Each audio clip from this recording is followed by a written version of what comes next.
Topic of Pathwork Steps study meetings, lecture study meetings, and the study guide that I prepared this month, November 2021, is Pathwork Lecture 170, which is Fear of Bliss versus Longing For It, dash the energy centers.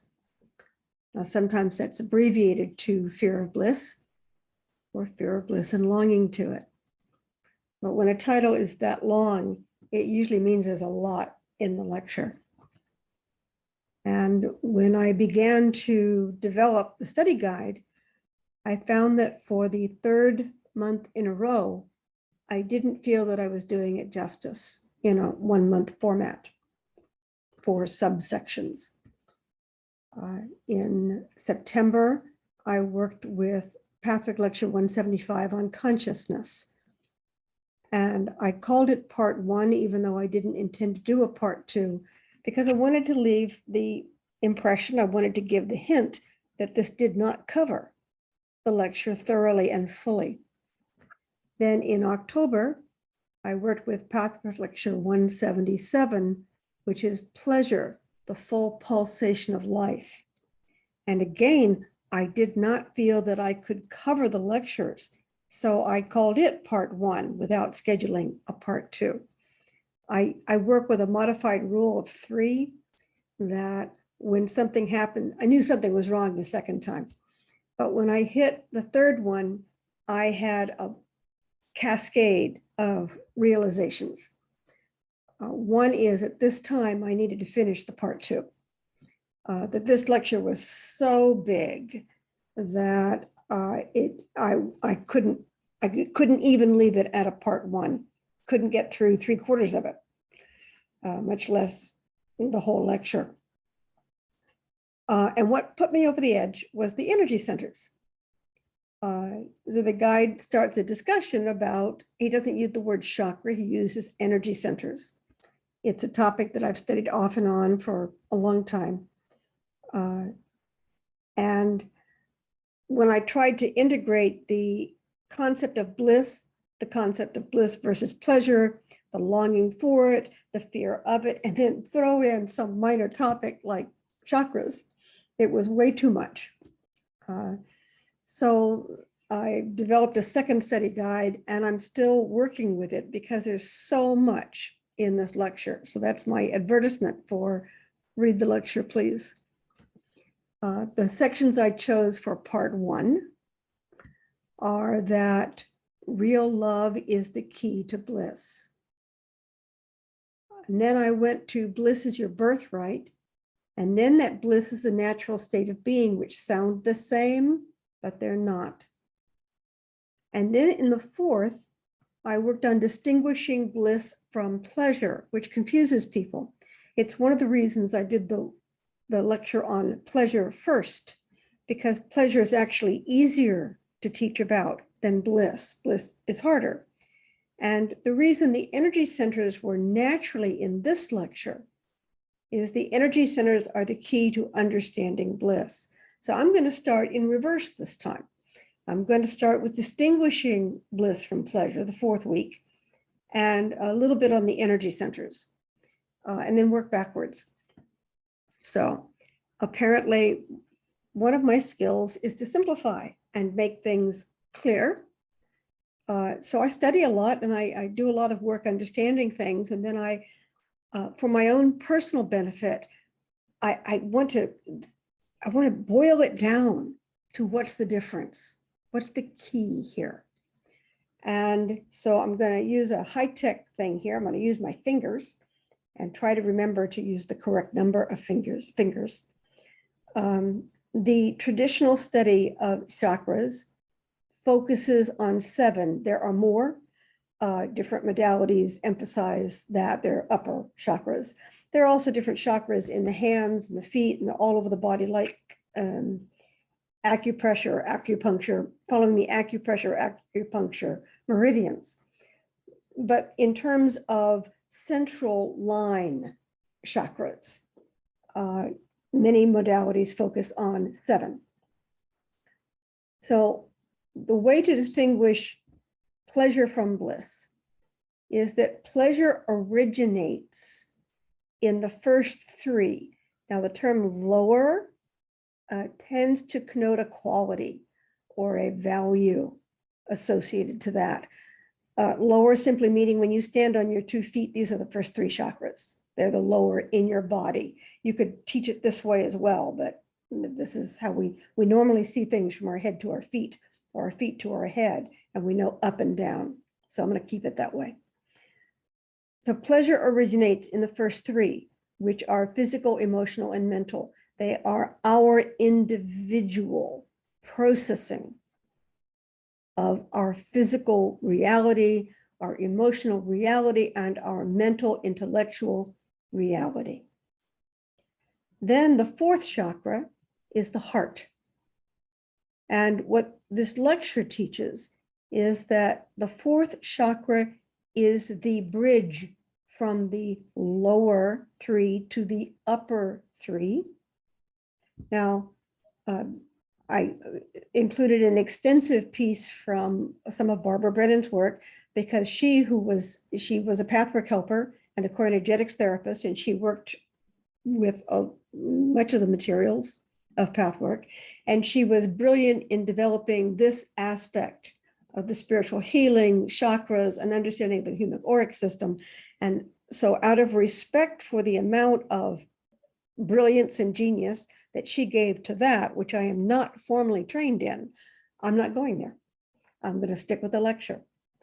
So what Brannon teaches, and the terms that she uses are compatible with the lecture, the different terms, but that the heart is the bridge to the upper 3, and that the upper 3 chakras are a mirror of the original 3, but they are divinely based. Now, here's the key to me. The first 3 are pleasure on an earth basis, on an ego basis, on an individual human basis. In the 4th chakra, in our heart, we expand to meet others. I teach relationship in terms of capital R and small r, meaning there are individual relationships, intimate partnering with a single person, but we're all in relationship. We're in relationship every time we look around. I'm in relationship because I'm using technology, and the technologists are helping me invisibly by being able to communicate this teaching. So we're always in relationship. I'm in relationship with the people who created my clothing, who produced the candles that I use to inspire me, who made my glasses, who repair my computers. So relationship is the bridge to the divine. It takes me outside of me if I permit it. Can you have a relationship that is not outside you? Yes, you can. It tends to be manipulative. It tends to be practical based, more about using people, getting things from, and having to give in return. But we're talking about spiritual relationship here. And in spiritual relationship with others, we allow for a divine sense of will, a divine understanding, divine knowing, divine being in the world. And that's the point of all this, is that that's bliss. That's where bliss is experienced. It's not that you can't experience bliss in your physical body. You can. The suggestion is that when you feel bliss in your spiritual body, you're actually being in a unitive state. You may not call it that. You may not identify it like that, but that's the teaching of the lecture, is bliss goes beyond us. And the statement in the lecture is that when you feel bliss, there's a knowing that all is right in the universe. That does not mean that in the next moment things may not seem right. Bliss comes and goes. You can have a moment of bliss, you can have an afternoon of bliss, and then you get back to the practical realities, which are, this is not what I want to do, but I have to do it. It may not feel as blissful, and yet you can retain a feeling of bliss, even while you are doing something that isn't pleasant. It's a multitasking that adults do. And that is this paperwork task that I have to do is unpleasant. I don't like it. It's annoying, but I'm doing it for my team. I'm doing it for my family. I'm doing it because what I can produce once I get this out of the way has great meaning for me, and it will feed me and expand me and allow me to be with other people, so that you can hold bliss while unpleasant. But it is very difficult to hold pleasure when you are not in bliss. It's difficult to hold pleasure all by itself. Pleasure all by itself is slightly superficial. It tends towards superficial. So I'm not being absolute, because to be absolute is to be dualistic. It makes something right, something wrong. What I'm trying to relate is why there's a lecture on pleasure and a lecture on bliss, why there are two words instead of one, because there is a difference between these two attitudes, these two ways of being, so that I can be pleasant to you while really not sharing myself very much. If I am in bliss, then there's a place where I am open to you. Now, that doesn't translate to anything practical sometimes. So it's more a sense. And we've all had this sense. All human beings have had sensations of bliss. The trick is to be aware of what they are and how we got there, so we can find our way back, so that we can experience ever more moments of bliss, ever increasing intensities of bliss. Just like anything else in life, if you don't know how you got there, you'll have to just wait till you bump into it again. So that's why the last section on distinguishing bliss from pleasure told me that there was so much more information there. And we haven't even gotten to the how-to and the negative and the fearing of bliss. So I put all that into part 2. So that was week 4. Let me flip back into week 1, which relates to this, but it felt important to me that once you distinguish pleasure from bliss, it makes the other sections easier to understand.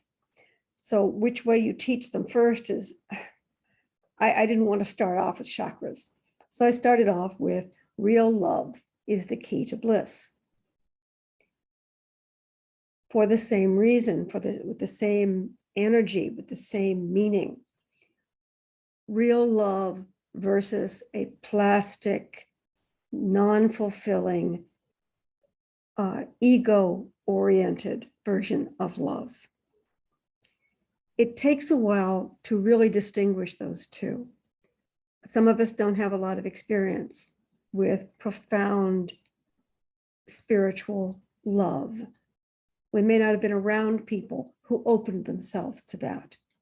We may have been around people who were frightened of that and who squeezed themselves into, I'll be good, or I will check all the boxes, rather than a deeper understanding that love is a matter of being with us, of being with you, and not worrying so much about me, taking care of me just like I would take care of you.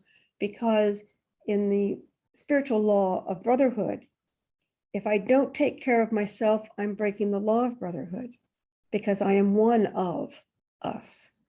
If I don't take care of you, I'm breaking the law of brotherhood. I may need to shift priorities back and forth. That does not change the caring. It may change the focus. So my understanding is that what the guide was saying was that real love enlarges us. It helps us see the larger parameters, the larger context. And it is the key to bliss, because as I keep having an extra finger in there, as I did my silly diagram, if relationship is the bridge from one to the other, the divine is us versus me. So I may be intellectually fulfilled. I may be happy and my body may feel satisfied. That's not bliss.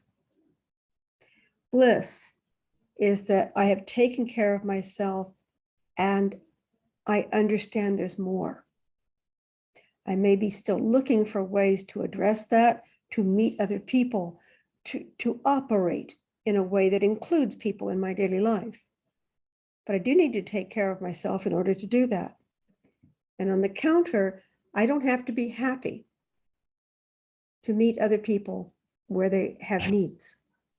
I can work around my unhappiness. I can work around my discomfort or my complex emotional state or my intellectual desire to do puzzles. I can put that aside or I can check it so that I can be present with another human being. And to want to be present with another human being, that's where love comes in, real love, instead of the trappings of love. We very often use the word I love you and we don't mean love. We mean I'm attracted to you. We mean I feel good when you're around.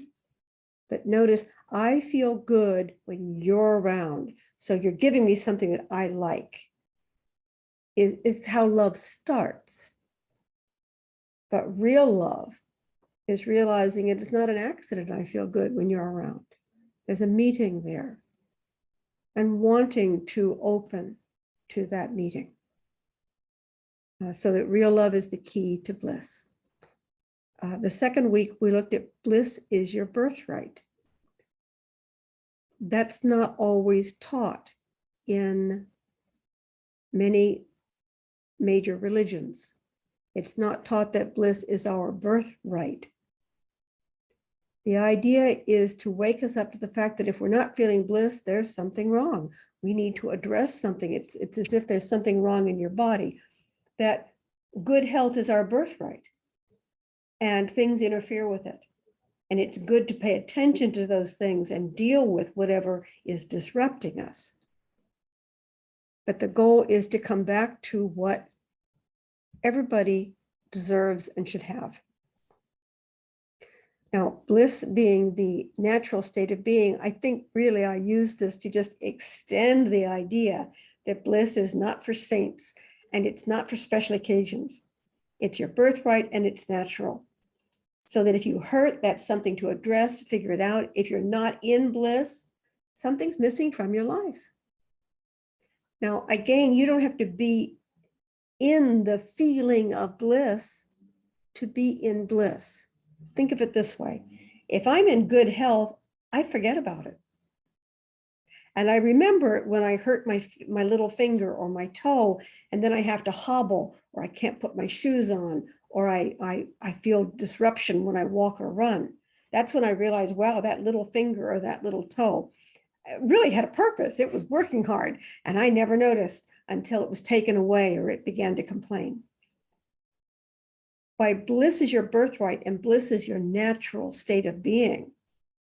It's like right now I have eaten an hour ago and I may eat in another few hours. I don't feel hungry. I don't feel full, but I don't feel empty. There's a form of bliss in that. There's a form of being in tune with my environment and not having anybody giving me signals in the background to distract me. It's a form of bliss. Now, it's different from pleasure. I can't say that I feel pleasure, but there is a blissful coordination of my body, my mind, my emotions, the messages I get from all of these, where everybody's just doing their job and they're doing it well. Nobody's upset, nobody needs attention.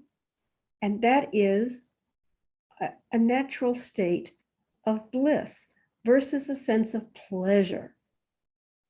And that's the distinction. So that bliss can be there and then it blooms and then it retreats again. Nothing's supposed to take all your time, all your time. Bit repetitious. If you were in total bliss all the time, it would become what people call wallpaper. You'd stop seeing it. You'd stop feeling it. You'd zone out. Think of anything you do where there's a constant background noise or the same thing in front of you day after day, week after week. You don't see it anymore. So you may have more bliss in your life than you realize. And it can be very important to bring it up and realize it so that you can appreciate it.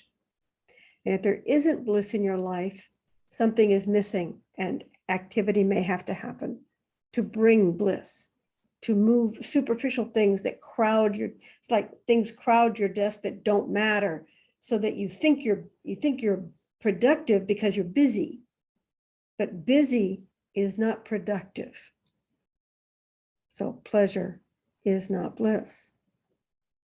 And if you're productive, you may or may not have things on your desk. You may or not be able to produce papers by the end of the day.